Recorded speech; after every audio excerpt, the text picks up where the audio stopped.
पनवेल नगर परिषदेच्या रणधुमाळीत काँग्रेस पक्षाने पनवेलच्या नागरिकांना वारेमाप आश्वासने देत आपला वचननामा प्रसिद्ध केला आहे।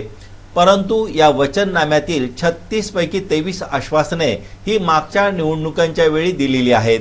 या आश्वासनांची पूर्तता सत्ता असूनही न करता आल्याने पुन्हा तीच आश्वासने देत पनवेलच्या नागरिकांची फसवणूक काँग्रेस पक्ष करीत असल्याचे आमदार विवेक पाटील यांनी पत्रकार परिषदेत जाहीर करून आपला दमदार वचननामा सादर केला। शेतकरी कामगार पक्ष महायुतीने आपला निवडणूक वचननामा आज पत्रकार परिषदेत प्रसिद्ध केला। या वचननामा प्रकाशन सोहळ्यात जिल्हा प्रमुख बबनदादा पाटील यांच्या हस्ते या वचननामा पुस्तिकेचे प्रकाशन करण्यात आले। यावेळी आमदार विवेक पाटील, जिल्हा चिटणीस बाळाराम पाटील, माजी नगराध्यक्ष जयंत म्हात्रे, आरपीआयचे नेते जगदीश गायकवाड, चंद्रशेखर सोमण आदी महायुतीच्या नेत्यांसहित पत्रकार मोठ्या संख्येने उपस्थित होते। शेतकरी कामगार पक्ष महायुती जी आश्वासने देतो ती पूर्ण करतो। आजही पनवेलकरांना आवश्यक असणाऱ्या कामांची पूर्तता करण्याचे आश्वासन वचननाम्यात देण्यात आले असून या सर्वांची पूर्तता महायुती करेल असा विश्वास आमदार विवेक पाटील यांनी यावेळी व्यक्त केला। शहरामध्ये जे रस्ते वारंवार खराब होतात, हे वारंवार रस्ते जे खड्डे पडतात ते पडू नये म्हणून पनवेल शहरामध्ये रस्ते काँक्रीट करण्याचा आम्ही महत्वाकांक्षी कार्यक्रम हाती घेणार आहोत। तसा आम्ही आत्ताच हाती घेतलेला आहे।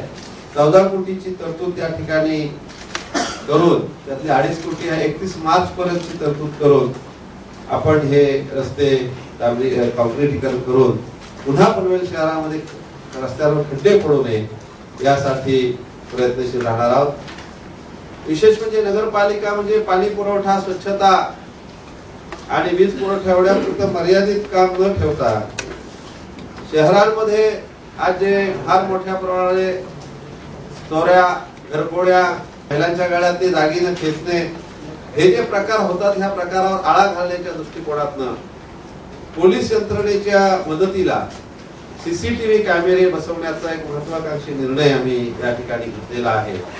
मुंबईत सुद्धा अजून सीसीटीव्ही कॅमेरे बसवण्याची सुरुवात झाली नाही, पण मला अतिशय अभिमानाने सांगेन शेतकरी कामगार पक्षाच्या ताब्यात असणाऱ्या खारघर ग्रामपंचायतीमध्ये मात्र या ठिकाणी सीसीटीव्ही आपण बसवले। कामोठा ग्रामपंचायतीच्या, कळंबोली ग्रामपंचायतीच्या माध्यमातून सुद्धा कामोठा कॉलनी आणि कळंबोली कॉलनीमध्ये सीसीटीव्ही बसवण्याचा निर्णय झालेला आहे आणि बसवलेले सुद्धा आहेत। याच्यामध्ये कळंबोलीमध्ये आपण बसवलेले सुद्धा आहेत। त्याच पद्धतीनं पनवेल शहरातल्या जनतेचे मालमत्तेचं संरक्षण करण्याच्या दृष्टिकोनातून हा सीसीटीव्ही कॅमेरा बसवण्याची एक योजना आपण घेणार आहोत। शेतकरी कामगार पक्ष महायुतीच्या वचननाम्यातील काही प्रमुख मुद्देही सविस्तरपणे आमदार विवेक पाटील यांनी पत्रकारांना सांगितले। दुसरा महत्त्वाचा प्रश्न असा आहे की बऱ्याचशा सोसायट्या मोठमोठ्या टावर्स पण झालेल्या आहेत, सोसायट्या झालेल्या आहेत, पण त्या ठिकाणी फायर फायटिंगची व्यवस्था देखील असते। अग्नी रोखण्यासाठी आग लागली तर त्यासाठी असणारी यंत्रणा त्या ठिकाणी असते, पण ते नेमकी कशी वापरावी याचं प्रशिक्षण नसते। मध्यंतरी आपण खांदा कॉलनीमध्ये बघितलं का तिथं सगळी व्यवस्था होती त्या टावरमध्ये, पण वापरायची माहितीच नव्हती तिथल्या लोकांना।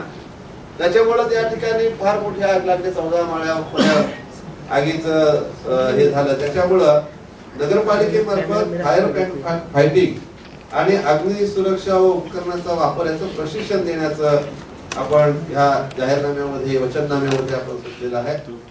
याबरोबरच या वचननाम्यात पनवेलकरांच्या पिण्याच्या पाण्याचा प्रश्न कायमस्वरूपी सोडण्यासाठीची दीर्घकालीन उपाययोजना, शैक्षणिक, शहराची ड्रेनेज व्यवस्था, रस्त्याच्या काँक्रीटीकरणाचा प्रस्तावही मंजूर केलेला असताना ते पूर्ण करू असे काँग्रेसने त्यांच्या जाहीरनाम्यात नमूद करताना अशी अनेक कामे जी महायुतीने सुरू केली आहेत, काही कामांची प्रक्रिया पूर्ण झालेली आहे असे सारे कार्यक्रम काँग्रेसने उचलेगिरी करून त्यांच्या जाहीरनाम्यात समाविष्ट करण्याचा प्रयत्न केले असल्याची माहिती आमदार विवेक पाटील यांनी दिली। पहिल्यांदा 14 कोटीची तरतूद आपण केलेली आहे। त्या 14 कोटीच्या तरतुदीमध्ये 31 मार्च पर्यंत, ह्या चालू वर्षाच्या 31 मार्च पर्यंत आपण 2.5 कोटीची तरतूद रस्त्यांना केलेली आहे आणि बाकीची पुढच्या आर्थिक वर्षामध्ये आपण करणार आहोत। आणि त्यासाठी विविध कसे फंड्स येतील या संदर्भामध्ये आपण ह्या ठिकाणी आमच्या जो वचननामा आहे त्याच्यात ओन फंड्स कसे तयार करणार याची सगळी माहिती आम्ही दिलेली आहे। एक गोष्ट, आणि ह्या कामात सुद्धा रस्त्याचे खड्डे जर काँक्रीटीकरण करून घेण्यासाठी काँग्रेसचे वचननामे 2006 साली पण त्यांनी घातलं होतं 2011 साली पण त्यांनी घातलंय, पण जेव्हा हा विषय कन्सल्टंटचा विषय आला आणि त्यासाठी जेव्हा नगरपालिकेची बैठक ठेवण्यात आली, त्या बैठकीला काँग्रेसचे नगरसेवक गैरहजर राहून याला ह्या योजनेलाच विरोध करण्याचं काम त्यांनी केलेलं. झोपडपट्टी पुनर्वसन व नियंत्रण, प्रदूषण, पर्यावरण व उद्याने विकास, स्वच्छता, युवक कल्याण, आरोग्य, सामाजिक, महिलांचा विकास, राष्ट्रपुरुषांच्या स्मारकांची निगा, तलावांचे सुशोभीकरण इत्यादी सर्वच विषयांवर सदर वचननाम्यात सविस्तर चर्चा करण्यात आली. शिवाय नगर परिषद हद्दीत असूनही सिडकोच्या अधीन असणाऱ्या नवीन पनवेल व खांदा कॉलनी येथील समस्या व ते सोडविण्याचे उपाय, रेल्वे प्रवाशांच्या असणाऱ्या व्यथांचा व उपायांचा परामर्श या पत्रकार परिषदेत घेण्यात आला. पनवेलला देरंग धरणातनं पाणी नेलं की थेट बिल्डिंगच्या पहिल्या चौथ्या मध्यापर्यंत ज्या जुन्या बिल्डिंग होत्या तिथपर्यंत पोहोचायचं. त्याच्याच वरती एक त्या ठिकाणी हौशाची वाडीचं धरण आहे, जे जिल्हा परिषदेचा पाझर तलाव आहे. त्याचं आम्ही त्या ठिकाणी जलसंपदा खात्याकडनं पालकमंत्र्यांच्या माध्यमातून त्याचं संपूर्ण एस्टिमेट केलेलं आहे आणि ते मोठं धरण बांधून पनवेल शहराला जो पाणी पुरवठा आहे तो पुरेसा पाणी पुरवठा होईल. जवळजवळ 35 MLD पाणी त्याच्यातनं पर डेला आपल्याला पुरेल एवढं पाणी पुरवठ्याचं मोठं धरण आपण जलसंपदा खात्याकडनं. आंबेडकर भवनाचा मुद्दा हा सगळे त्याच्यातले अडथळे शोधून दूर करण्यामध्ये आम्ही यशस्वी झालेले आहोत.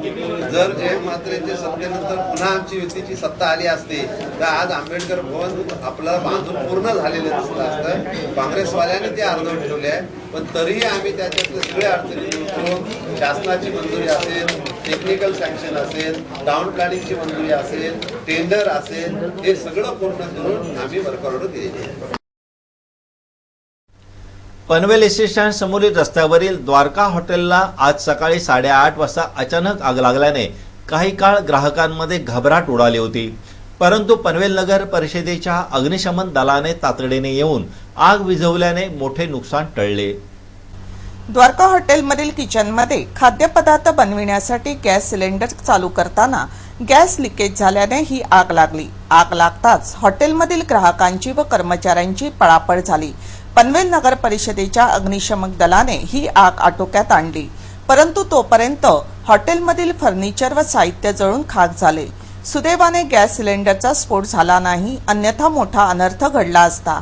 हॉटेल द्वारकाला आग लागल्याचे वृत्त कळताच आमदार विवेक पाटील, माजी नगराध्यक्ष जेम म्हात्रे, नगरसेवक रमेश कुडेकर, प्रीतम म्हात्रे यांनी घटनास्थळी जाऊन घटनेची माहिती घेत सहकार्य केले. हे आगचं कारण आता निश्चित सांगू शकत नाही आपण, परंतु आग लागल्यानंतर आम्हाला जो काही कॉल आला त्यानंतर आम्ही तत्काळ इथे आलेलो आहोत. ही आग नगरपालिकेच्या फायर टेंडरच्या साह्याने आम्ही तत्काळ आटोक्यात आणलेली आहे. परंतु इथं असणाऱ्या जी मोकळी जागा ती झाडं आणि सर्वांनी व्यापल्यामुळे आग विझवण्यामध्ये आम्हाला अडचणी येत होत्या.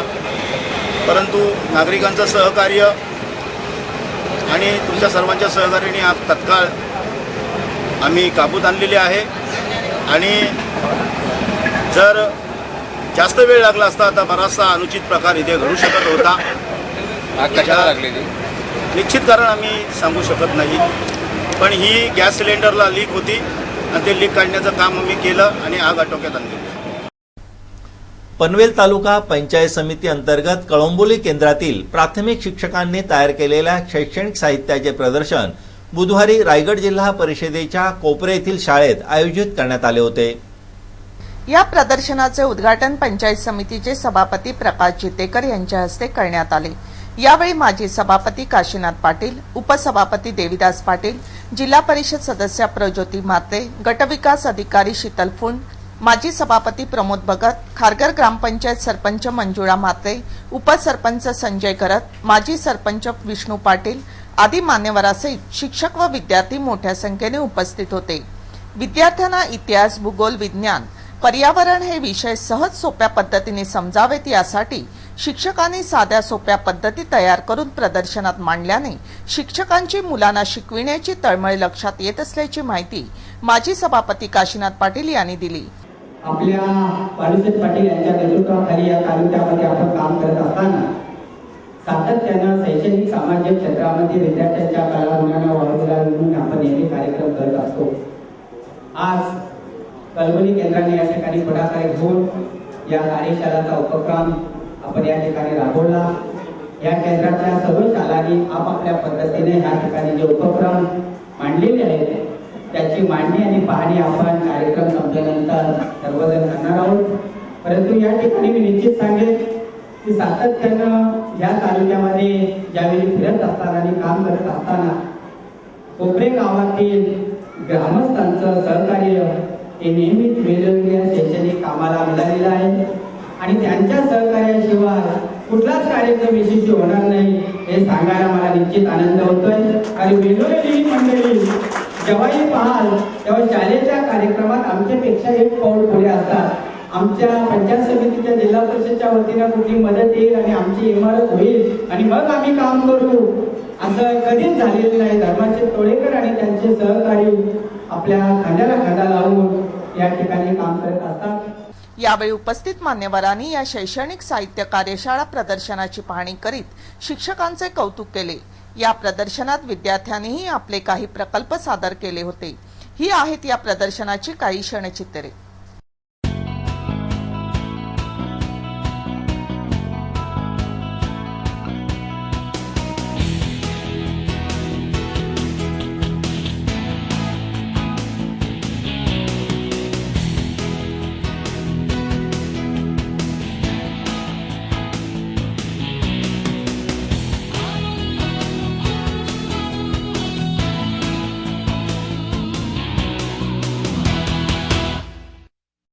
पनवेल नगर परिषदेच्या निवडणुका 8 डिसेंबरला होत आहेत। या निवडणुकीत पनवेल शहराच्या विकासाचा मुद्दा घेऊन शेकाप, शिवसेना, आरपीआय अशी महायुती निवडणुकीत उतरली असून या आघाडीला मतदारांचा प्रचंड प्रतिसाद मिळत आहे।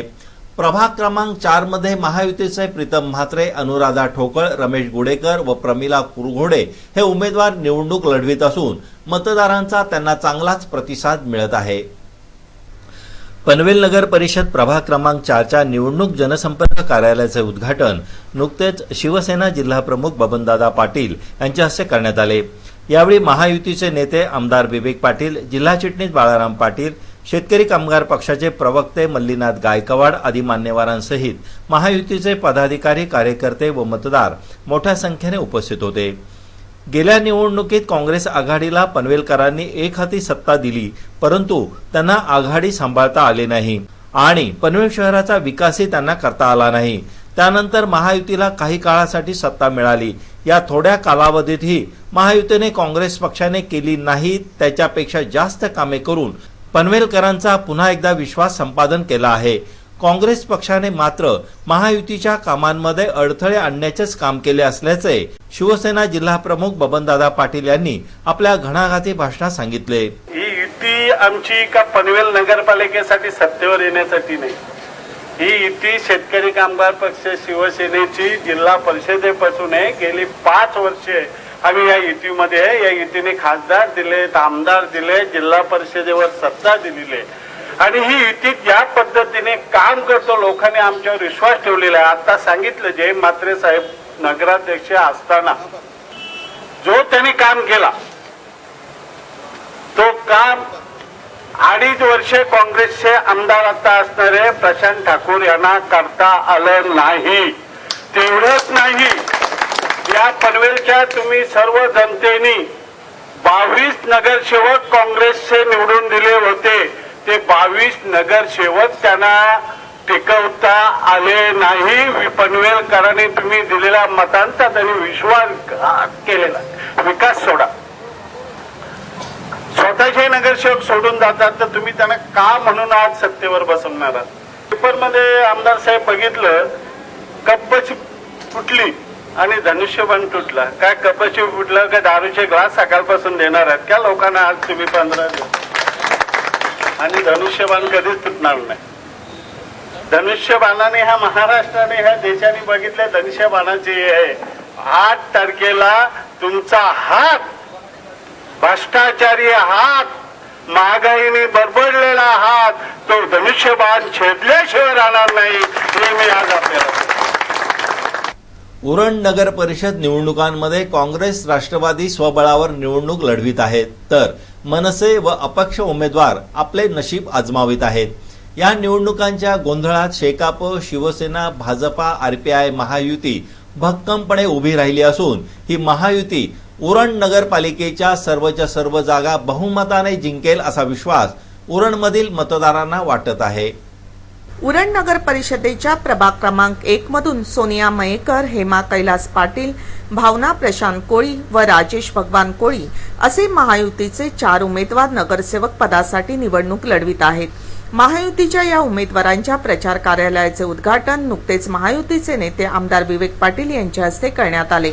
यावेळी शेका पक्षाचे नेते काका पाटील, प्राध्यापक LB पाटील, जिल्हा परिषद सदस्या कलावती गावण, पंचायत समिती सभापती निकिता भोईर, माजी सभापती महादेव बंडा, उरण तालुका चिटणीस KC घरत, शिवसेनेचे जिल्हा उपाध्यक्ष नरेश रहाळकर, भाजपाचे महेश बालदी आदी मान्यवरांसह महायुतीचे पदाधिकारी, कार्यकर्ते व नागरिक मोठ्या संख्येने उपस्थित होते।